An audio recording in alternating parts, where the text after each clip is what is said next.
ఈ రోజు మనం శ్రీ మహావిష్ణువు యొక్క 108 దివ్య దేశాల్లో ముఖ్యంగా పిలువబడే శ్రీ రంగనాథ స్వామి ఆలయం గురించి అయితే తెలుసుకోబోతున్నాం. శ్రీ రంగనాథ స్వామి విగ్రహం ఎక్కడి నుండి వచ్చింది, ముందుగా ఈ విగ్రహాన్ని అయోధ్యలో ఎందుకు ప్రతిష్ఠించారు, తర్వాత ఇక్కడికి ఎలా వచ్చింది, అసలు ఈ క్షేత్రం ఎక్కడ వెలిసింది, అలాగే ఈ ఆలయం ప్రత్యేకత ఏంటి అనేది మీకు పూర్తిగా చెప్తాను. మీరు వీడియోని స్కిప్ చేయకుండా చూడండి, అంతే. ముందుగా ఈ ఆలయం ఎక్కడుందంటే తమిళనాడు రాష్ట్రంలోని తిరుచిపల్లి నుండి 12 కిలోమీటర్ల దూరంలో అయితే ఉంది. మీరు ఈ శ్రీరంగం దేవాలయాన్ని చూడాలనుకుంటే 2 తెలుగు రాష్ట్రాల నుండి ట్రైన్స్ అయితే అందుబాటులో ఉన్నాయి. ట్రైన్ డీటెయిల్స్ అయితే ఇక్కడ మీకు చూపెడతాను అండ్ డిస్క్రిప్షన్లో కూడా ట్రైన్ డీటెయిల్స్ ఇస్తాను. 3,000 to 4,500లో వెళ్ళి రావచ్చు. అసలు ఈ ఆలయం ఇక్కడ ఎలా వెలిసింది, చరిత్ర ఏంటి, అనేక దాడులు ఎప్పుడు జరిగాయి అనేది పూర్తిగా అయితే డీటెయిల్స్ తెలుసుకుందాం. ఒకానొక రోజు బ్రహ్మ శ్రీ మహావిష్ణువు కోసం తపస్సు చేస్తూ ఉండగా శ్రీ మహావిష్ణువు ప్రత్యక్షమవుతాడు. అప్పుడు బ్రహ్మ మిమ్మల్ని నిత్యం స్మరించుకోవడానికి నాకు ఒక స్వరూపం కావాలి అని వేడుకుంటాడు. అప్పుడు శ్రీ మహావిష్ణువు తన ఆత్మస్వరూపాన్ని ఒక విగ్రహం రూపంలో చేసి బ్రహ్మకు ప్రసాదిస్తాడు. ఆ యొక్క విగ్రహ స్వరూపమే ఆదిశేషుపై పవలించబడి ఉండే శ్రీ రంగనాథ స్వామి. అలా తరతరాలు పూజలు జరిపిస్తూ భూలోకంలో సూర్యవంశానికి చెందిన ఇక్ష్వాకు రాజు అద్భుతమైన అయోధ్య నగరాన్ని నిర్మిస్తాడు. ఆ అయోధ్య నగరంలో శ్రీ రంగనాథ స్వామి వారిని ప్రతిష్ఠించాలని సంకల్పిస్తాడు. అలా అనేక వందల సంవత్సరాల పాటు ఇక్ష్వాకు రాజు తపస్సు చేశాడు. చివరికి బ్రహ్మ అనుగ్రహంతో శ్రీ రంగనాథ స్వామి వారిని అయోధ్యలో ప్రతిష్ఠిస్తాడు. సూర్యవంశానికి చెందిన శ్రీరామచంద్రులు లంకా నగరంలో ఉన్న సీతాదేవిని తీసుకురావడానికి వెళ్లి రావణుణ్ణి సంహరించి ఆ లంకా నగరానికి రావణుడి తమ్ముడైన విభూషణుడిని రాజుగా ప్రకటిస్తాడు. కొన్ని సంవత్సరాల తర్వాత శ్రీరాముని దర్శనం కోసం విభూషణుడు అయోధ్యకి వస్తాడు. శ్రీరాముల వారు ఎంతో సంతోషించి సత్కరించి ఇక్ష్వాకు వంశస్థులు తరతరాలుగా పూజిస్తున్న శ్రీ రంగనాథ స్వామి వారిని విభూషణుడికి బహుమతిగా ఇస్తాడు. అలా విభూషణుడు బహుమతిని స్వీకరించి ఆకాశ మార్గాన లంకా నగరానికి బయలుదేరాడు. అలా ఆకాశ మార్గాన విగ్రహాన్ని మోస్తూ ప్రయాణిస్తుండగా క్రమంగా విగ్రహం బరువెక్కడంతో ఒక ద్వీపంలో ఆగి నీళ్లు తాగుతాడు. కొన్ని పూజలు జరిపించి కొద్దిసేపటి తర్వాత ఆ విగ్రహాన్ని ఎత్తడానికి ప్రయత్నిస్తాడు. కానీ అది ఎంతకు కదలలేదు. విభూషణుడు కంటతడి పెట్టుకుంటాడు. అప్పుడు శ్రీమన్నారాయణుడు ప్రత్యక్షమయ్యి ఈ ప్రదేశాన్ని తన నివాస స్థలంగా చేసుకోవాలని ముందే నిర్ణయించబడింది, కావున నువ్వు చింతించవద్దు అనేసి చెప్తాడు. అలా విభూషణుడు లంకా నగరానికి వట్టి చేతులతో బయలుదేరుతాడు. అలా శ్రీ మహావిష్ణువు ఏర్పడిన చోటే శ్రీరంగం శ్రీ రంగనాథ స్వామి దేవాలయం. ధర్మవర్మ అనే రాజు అయోధ్య నగరంలో శ్రీరంగనాథ స్వామి వారిని నిత్యం స్మరిస్తూ పూజించేవాడు. తన రాజ్యంలో కూడా పూజించాలని కోరాడు. అలా శ్రీ రంగనాథ స్వామి వారు అతని భక్తిని స్వీకరించాడు. ఒకానొక రోజు ధర్మవర్మ కావేరీ నది తీరంలో ఉన్న రంగనాథ స్వామి వారి విగ్రహాన్ని చూసి చాలా సంతోషిస్తాడు. అప్పుడు ఇక్కడ స్వామివారికి పటిష్టమైన ఆలయాన్ని నిర్మించాలని కోరాడు. అప్పటి నుండి ఇక్కడ స్వామివారికి నిత్యం పూజలు జరిపిస్తూనే ఉన్నారు. ఇప్పుడు ఈ ఆలయం ప్రత్యేకతలేంటో తెలుసుకుందాం. ప్రపంచంలో ఉండే 108 దివ్య దేశాల్లో ఈ శ్రీరంగం దేవాలయం మొదటిది మరియు ప్రధానమైనది. ఈ దేవాలయం 155 ఎకరాల విస్తీర్ణంలో ఉంది. ఈ దేవాలయంలో మొత్తం 81 మందిరాలు, 21 గోపురాలు, 39 మండపాలు, 9 పవిత్ర నీటి కొలనులు, 1000 స్తంభాలు కలిగినటువంటి హాలు, అలాగే గర్భగుడిపై బంగారు వర్ణంతో ఉండే కిరీటం ఈ దేవాలయంలో ఉన్నాయి. ప్రపంచంలోనే అతి ఎత్తైన 239.5 అడుగుల ఎత్తులో ఉండే ప్రధాన గోపురం ఈ ఆలయంలో ఉంది.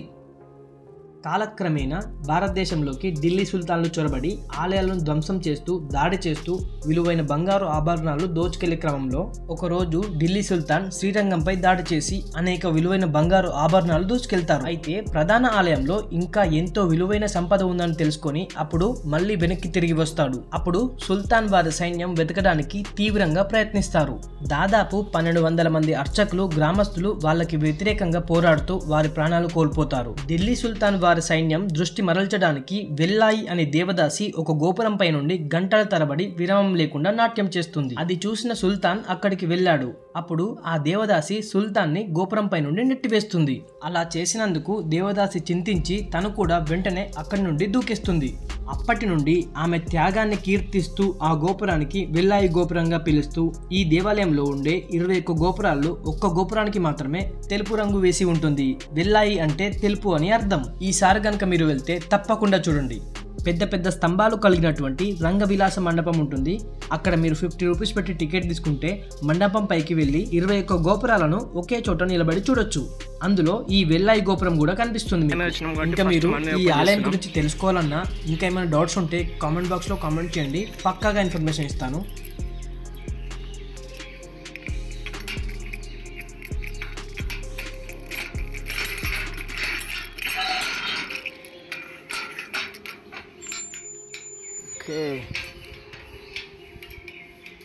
టోటల్గా 1 2 అదిగోండి 3 అక్కడ 3 ఉంది. ఆహాహా చూడండి 4 5 6 ఇంకా పైకి ఎక్కాలి. అదిగోండి 7 8 9 10 11 12 13 14 15 16 17 వీటి వెనకాల ఉంది 18. అదిగోండి అక్కడ 19 20 21.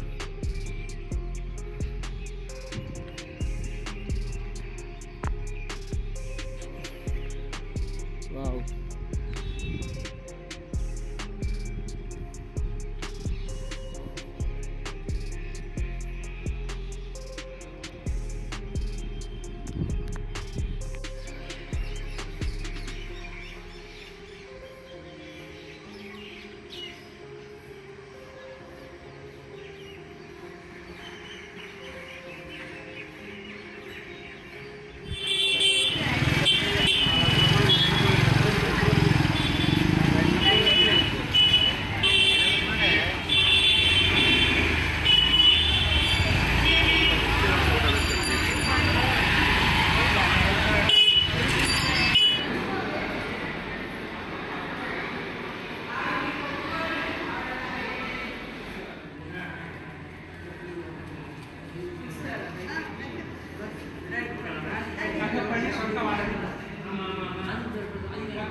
ఓకే ఫ్రెండ్స్, ఈ వీడియో కనుక మీకు నచ్చితే వెంటనే లైక్ చేసి షేర్ చేసి కామెంట్ చేయండి. అలాగే సబ్స్క్రైబ్ చేసుకోవడం మాత్రం మర్చిపోకండి. సపోర్ట్ చేయొచ్చు కదా. Tata, bye bye.